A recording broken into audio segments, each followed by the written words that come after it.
Hello. हाँ जी नमस्ते मोदी जी। हाँ जी राहुल बंसल बोल रहा हूँ मोदी जी। हाँ जी हाँ जी नमस्ते जी नमस्ते। मोदी जी एक छोटी सी रिक्वेस्ट थी हमारे मोहल्ले की महिलाओं के द्वारा। हाँ जी मोदी जी वो चाह रही थी कि एक बार वो एक दिन के लिए नाई की दुकान अगर आप खुलवा देते तो बड़ी मेहरबानी होती।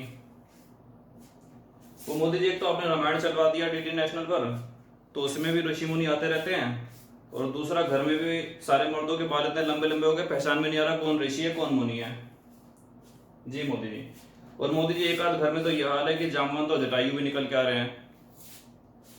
जी जी। हाँ जी मैं बोल दूंगा जी मोदी जी, धन्यवाद जी मोदी जी। अच्छा मोदी जी एक छोटी सी रिक्वेस्ट हो रहा है, अगर ब्यूटी पार्लर भी खुलवा देते बड़ी मेहरबानी होती। जी समस्या आपको तो नहीं है, आप तो खैर अकेले रहते हो, समस्या तो हमें है, रात रात भर नींद नहीं आती है। जी मोदी जी। वो मोदी जी रात को नींद इसलिए नहीं आती, डर के मारे कभी शुभड़का नजर आती है, कभी ताड़का नजर आती है, कभी पूतना नजर आती है। Hello hello hello. फोन ही काट देगी। अरे अरे बता तो दिया करो कैमरा चालू है। गुड मॉर्निंग बच्चों, कैसे हैं बच्चा लोग? मेरे दुलारो, मेरे प्यारो, मेरी आंखों के तारो, सब अच्छे हैं? आशा करता हूं सब अच्छे होंगे। Stay safe, stay at home, stay safe. Okay. आज का हमारा टॉपिक है, स्कोप ऑफ स्टडी है continuous charge distribution, linear charge distribution, area या सरफेस चार्ज डिस्ट्रीब्यूशन और वॉल्यूम चार्ज डिस्ट्रीब्यूशन। ये सारे के सारे बेटा इसी के पार्ट हैं, एक एक करके डिस्कस करेंगे। बहुत सिंपल बहुत मजेदार टॉपिक है, चलिए आगे डिस्कस करते हैं। तो पहले समझते हैं एग्जैक्टली कंटिन्यूअस चार्ज डिस्ट्रीब्यूशन होता क्या है। कंटिन्यूअस चार्ज डिस्ट्रीब्यूशन आपको मैंने बताया था लास्ट क्लास के अंदर सुपरपोजिशन प्रिंसिपल। सुपरपोजिशन प्रिंसिपल का मतलब क्या था, अगर मैं हूं टेस्ट चार्ज, मेरे आसपास रखे हुए हैं बहुत सारे चार्जेस जो मुझ पर लगाना चाहते हैं फोर्स, लेकिन वो दूर हैं। एक चार्ज यहां, एक चार्ज यहां, एक चार्ज यहां, एक चार्ज यहां, एक चार्ज यहां, एक चार्ज यहां, तो काफी डिस्टेंस पर हैं वो चार्जेस, तो उनको हम बोलेंगे डिस्क्रीट चार्जेस, बिखरे हुए चार्जेस। लेकिन अगर सपोज कीजिए कोई ऐसी बॉडी है जिसको हम बोले लाइन, जिसको हम बोले चूड़ी की फॉर्म में कोई सर्कल, और उस पर अगर हम चार्ज दे दें तो वो हो जाएगा यूनिफॉर्मली चार्ज डिस्ट्रीब्यूशन। इसका मतलब क्या हुआ कि वो चार्ज जो है वो पूरी की पूरी बॉडी पर यूनिफॉर्मली डिस्ट्रीब्यूट हो जाएगा, और इसी को हम बोलेंगे continuous charge distribution. Continuous charge distribution का मतलब क्या हुआ कि वो कॉन्टिन्यूटी में हो गया, वो अच्छी तरह बराबर बराबर मात्रा में फैल गया है, जिसमें कि पहला चार्ज, दूसरा चार्ज, तीसरा चार्ज, सारे के सारे चार्जेस के बीच में गैपिंग ऑलमोस्ट नहीं है, सारे के सारे चार्जेस बिल्कुल ही क्लोजली चिपके चिपके हैं। ऐसे सिस्टम को हम बोलते हैं कंटिन्यूअस चार्ज डिस्ट्रीब्यूशन। अगर वो दूर दूर थे, हमने वहां पर यूज करा था सुपरपोजिशन प्रिंसिपल, नाम था डिस्क्रीट सिस्टम। यहां पर है चार्जेस अगर हमारे काफी क्लोज क्लोज हैं तो उसको हम बोलेंगे कंटिन्यूअस चार्ज डिस्ट्रीब्यूशन। ये तीन टाइप के पॉसिबल है। अगर लाइन पर, जैसे आप लोगों ने पढ़ा होगा 1D figure, 2D figure, 3D figure, अगर मैं बात करूं अपने सर के बाल की तो ये ऑलमोस्ट कहा जा सकता है ये 1D फिगर है। अगर मैं बात करूं रेक्टेंगल की, स्क्वायर की, क्वाड्रिलेटरल की, एक कागज के पन्ने की, वो बोला जाएगा 2D फिगर, बिकॉज उसके अंदर लेंथ और ब्रेड्थ दोनों हैं। अगर मैं बात करूं ईंट की, चौक के डिब्बे की, लूडो के डाइस की, तो ये बोली जाएगी 3D फिगर, क्योंकि इसके अंदर लेंथ, ब्रेड्थ और हाइट तीनों हैं। तो अगर हम यहाँ पर बात करें कोई तार के टुकड़े के ऊपर अगर हमने चार्ज डिस्ट्रीब्यूशन कर दिया, ये कहलाएगा आपके पास लीनियर चार्ज डिस्ट्रीब्यूशन। क्या कहलाएगा? Linear charge distribution. उसी तरीके से अगर मैं किसी पेपर के ऊपर चार्ज फैला दूं, वो कहलाएगा एरिया या सरफेस चार्ज डिस्ट्रीब्यूशन। कुछ बुक्स के अंदर एरिया लिखा हुआ है तो कुछ बुक्स के अंदर सरफेस चार्ज डिस्ट्रीब्यूशन लिखा हुआ है। और लास्ट में आता है वॉल्यूम चार्ज डिस्ट्रीब्यूशन। तो स्टार्ट करते हैं डेफिनेशन से ही, नाम है continuous charge distribution, a system of closely spaced charges. इतने ज्यादा क्लोज हैं कि उनके बीच में स्पेस नहीं बचा, इसीलिए हम इनको बोलते हैं closely spaced charges, is said to form a continuous charge distribution. इनको हम बोलते हैं कंटिन्यूअस चार्ज डिस्ट्रीब्यूशन। ये तीन टाइप के होते हैं, जिसमें से पहला है आपके पास लीनियर चार्ज डिस्ट्रीब्यूशन। देखते हैं कैसे कैसे है ये हो गया एक तार का टुकड़ा जिसकी टोटल लेंथ आपने मान ली L, इसका टोटल चार्ज डिस्ट्रीब्यूशन आपने मान लिया Q, इससे कुछ दूरी पर एक चार्ज रखा हुआ है, नाम है Q0, इसको हम बोलेंगे टेस्ट चार्ज। क्या बोलेंगे? अरे बोल के तो दिखा दे करो बेटा, टेस्ट चार्ज। आवाज आई मेरे कानों में? ठीक है, टेस्ट चार्ज। यहां से यहां तक का डिस्टेंस है R, जब ये रिपेल करेगा इस डायरेक्शन में, इसको भी हमने पॉजिटिव चार्ज दे दिया, जब ये रिपेल करेगा इस डायरेक्शन में तो ये डायरेक्शन हमने क्या दे दी, आर कैप। अब बात यहां पर ये करते हैं, आप लोग जानते होंगे केमिस्ट्री के स्टूडेंट्स, तो अगर आप फिजिक्स पढ़ रहे हो तो ऑब्वियसली आप इकोनॉमिक्स और अकाउंट्स पढ़ने वाले तो हो नहीं, तो आप लोग अगर फिजिक्स पढ़ रहे हैं तो आप लोग जानते होंगे केमिस्ट्री के अंदर एक वर्ड होता है, नाम होता है मास डेंसिटी। अगर मैं बात करूं एक बोर्ड की, एक डस्टर की और एक मार्कर की, पॉसिबल है इनका मास अलग अलग हो, पॉसिबल है इनका वॉल्यूम अलग अलग हो, लेकिन कुछ डेंसिटी वाला वर्ड होता है। डेंसिटी को हम समझते हैं एग्जैक्टली क्या होता है कि अगर मान लो ये मेरे पास एक प्लास्टिक का टुकड़ा है, ये छोटा सा पीस है और ये प्लास्टिक का टुकड़ा बड़ा पीस है, दोनों एक ही मटेरियल के बने हुए हैं, इसका वजन है 2 ग्राम तो इसका वजन है 10 ग्राम। ये घेर रहा है 3 सेंटीमीटर क्यूब तो ये घेर रहा होगा 30 सेंटीमीटर क्यूब। तो कहने का मतलब हो गया, अगर पहले का वजन है 2 ग्राम और ये घेर रहा है 3 सेंटीमीटर क्यूब, और दूसरे का वजन सपोज कीजिए ये आपके पास है 4 ग्राम और ये घेर रहा है आपके पास 6 सेंटीमीटर क्यूब। पहले का वजन 2 ग्राम और घेर रहा है 3 सेंटीमीटर क्यूब, दूसरे का वजन है 4 ग्राम और घेर रहा है 6 सेंटीमीटर क्यूब।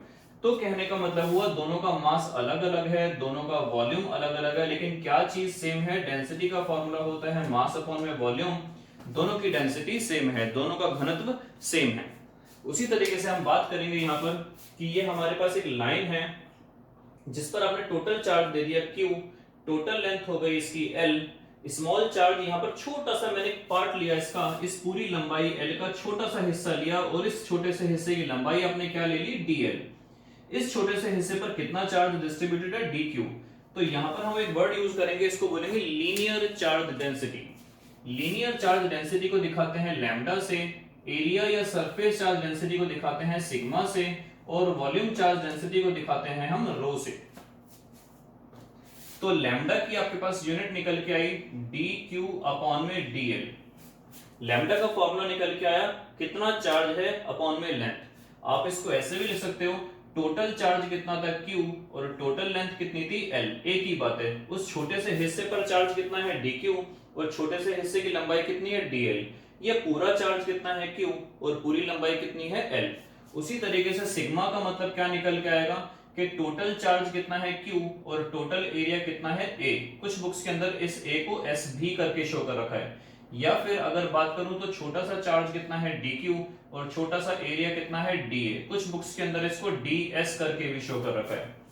और अगर मैं बात करूं वॉल्यूमेट्रिक चार्ज डिस्ट्रीब्यूशन की, जिसके अंदर हम इसको क्यूबॉइड 3D की फिगर कोई भी ले लेंगे, कोन, सिलेंडर, फ्रस्टम वगैरह, तो यहाँ पर हमारे पास रो जो निकल के आएगा टोटल चार्ज Q अपॉन में टोटल वॉल्यूम V, या फिर छोटा सा चार्ज dq अपॉन में छोटा सा वॉल्यूम dv। इस तरीके से यहाँ पर आपको शो हो सकता है। थंबनेल के अंदर मैंने आपको एक फिगर दिखा रखी है, वहां से आपको इजीली समझ में आ जाएगा। बात करते हैं आगे। तो लैम्डा आपके पास क्या निकल के आया, linear charge density lambda equals to dq upon में dl, और यूनिट निकल के आया इसकी कूलम पर मीटर। चार्ज की यूनिट होती है कूलम, डिस्टेंस की यूनिट, लंबाई की यूनिट होती है पर मीटर, सॉरी डिस्टेंस की यूनिट होती है मीटर, वो डिनोमिनेटर में है तो ऊपर गया तो वो पर मीटर। सिग्मा की यूनिट क्या निकल के आएगी, कूलम पर मीटर स्क्वायर, क्योंकि नीचे एरिया है, और रो की यूनिट निकल के आएगी कूलम पर मीटर क्यूब। तो फाइनली हम यहाँ पर क्या फाइंड आउट करना चाह रहे हैं कि इस टेस्ट चार्ज पर टोटल इस लंबाई की वजह से कितनी फोर्स लगेगी।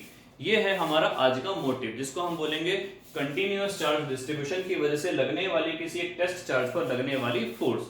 तो बात यहाँ पर फिर से एक बार समझते हैं फाइनली कि हम क्या साबित करना चाह रहे हैं कि अगर मैं टेस्ट चार्ज हूं और अलग अलग दूरी पर कुछ चार्जेस रखे हुए हैं तो वो मुझ पर कितनी फोर्स लगाएंगे। वो था आपके पास सुपरपोजिशन प्रिंसिपल। लेकिन अगर वो सारे के सारे चार्जेस इतनी क्लोज आ जाएं कि वो पूरी एक सीधी पट्टी सी नजर आए, अगर वो क्या नजर आए, सीधी एक पट्टी सी नजर आए, या एक सीधी वो लाइन नजर आए, रेक्टेंगल नजर आए, 3D फिगर नजर आए, तो वहां पर हमारे पास नजर आता है कंटिन्यूअस चार्ज डिस्ट्रीब्यूशन। एक बार डिस्कस करते हैं और फाइनली इसको कि क्या इसका निकल के आएगा फॉर्मूला।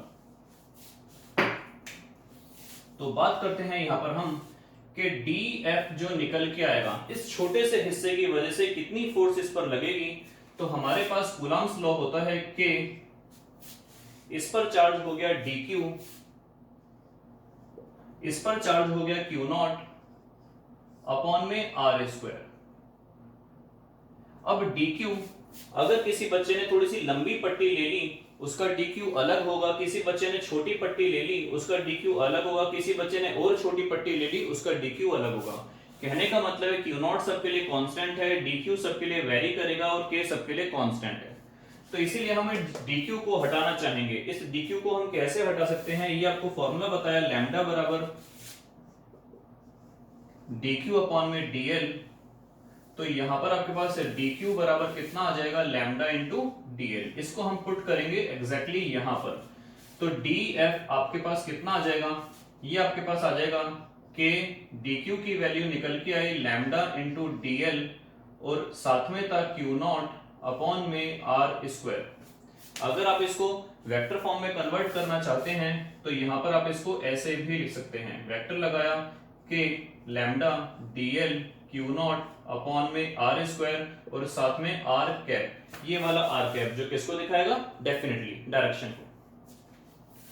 फाइनली हम इसको क्या करेंगे, ये DF जो है इस छोटी वाली पट्टी की वजह से है। अगर हमें नेट फोर्स निकालनी है तो अगर मैथमेटिक्स के बच्चे हो तो समझ में आ जाएगा, अदरवाइज आप इसको ऐसे समझें कि अगर मैं किसी बॉडी के 1000 टुकड़े कर दूं, या फिर ऐसे समझें कि मेरे खोपड़ी पर, मेरे स्कल पर, मेरे सर पर कितने बाल हैं, कैलकुलेट करने का एक सीधा सीधा तरीका है कि हम एक छोटा सा 1 सेंटीमीटर स्क्वायर का एरिया यहां से सर्कल में कट करें और उसके अंदर कितने बाल निकल के आए वो काउंटिंग कर लें, पूरी खोपड़ी का, पूरी टाट का, पूरी सर का कितना एरिया आया उसके अकॉर्डिंग उसको मल्टीप्लाई कर दें।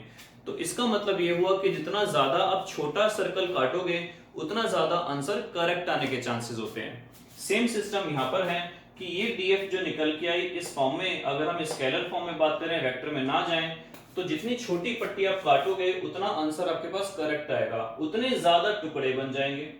सपोज करो ये है 100 सेंटीमीटर की लाइन, अगर आपने 1 सेंटीमीटर का टुकड़ा काटा तो कितने टुकड़े बनेंगे, डेफिनेटली 100।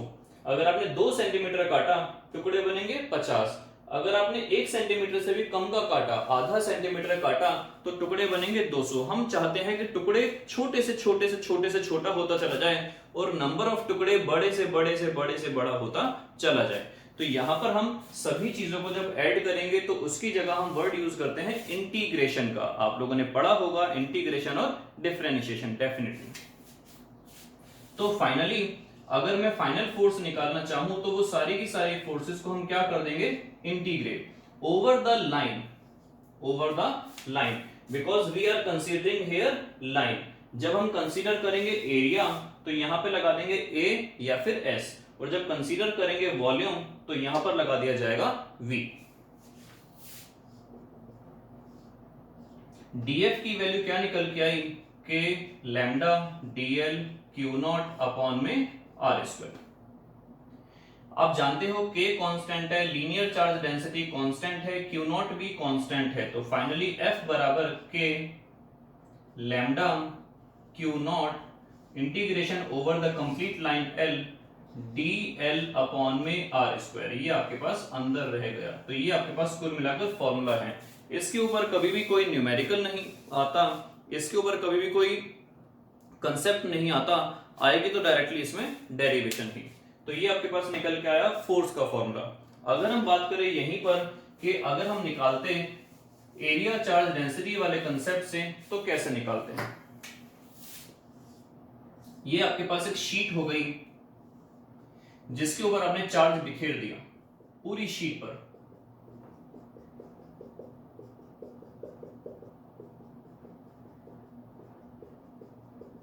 इसमें एक छोटा सा कटआउट आपने काटा, उस पर भी चार्ज इसी तरीके से बिखरेगा और वो कैसी शीट होगी, वो अगेन एक छोटा सा एरिया होगा। ये टेस्ट चार्ज ले लिया, यहां से डिस्टेंस आपने R ले लिया, वेक्टर R कैप ले लिया, ये Q0 ले लिया, पूरे का एरिया A हो गया, छोटे वाले का एरिया dA हो गया, पूरे वाले पर चार्ज Q हो गया, छोटे वाले पर चार्ज dQ हो गया।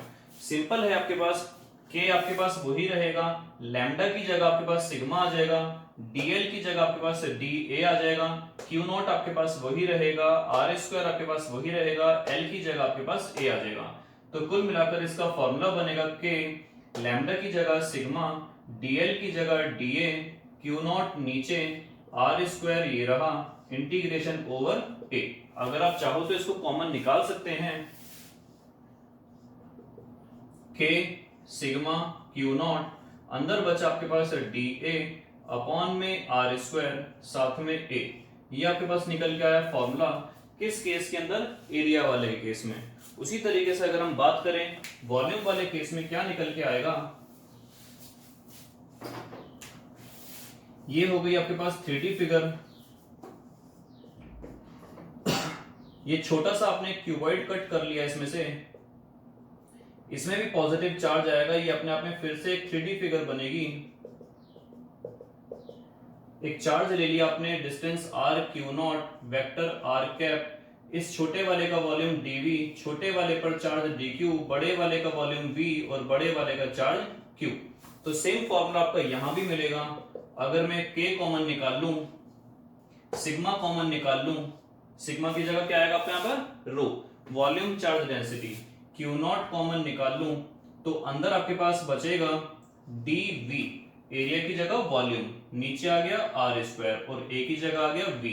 इस तरीके से हम इजीली कैलकुलेट कर सकते हैं total force acting on the given test charge which is positive. ये टोटल पॉजिटिव था, इसने इसको रिपेल करना चालू करा। कंटिन्यूअस चार्ज डिस्ट्रीब्यूशन के केस 3 थे आपके पास, linear charge density, volume charge density, area charge density. Area को हमने सरफेस भी बोला, लीनियर वाले को शो करा लैम्डा से, एरिया या सरफेस वाले को शो करा सिग्मा से, और वॉल्यूम वाले को शो करा हमने रो से। इन तीनों की यूनिट्स बताई, coulomb per metre, coulomb per metre square, coulomb per metre cube. Class अगर पसंद आई तो लाइक कर दीजिएगा, ज्यादा पसंद आई तो शेयर कर दीजिएगा, और अगर नेक्स्ट क्लास के लिए नोटिफिकेशन चाहिए तो सब्सक्राइब करके बेल आइकन का ऑल पर्सनल, ऑल वाला एक ऑल होता है, पर्सनल होता है, नन होता है, ऑल वाला नोटिफिकेशन दबाना मत भूलिएगा। Stay safe, be safe, stay at home. Thank you.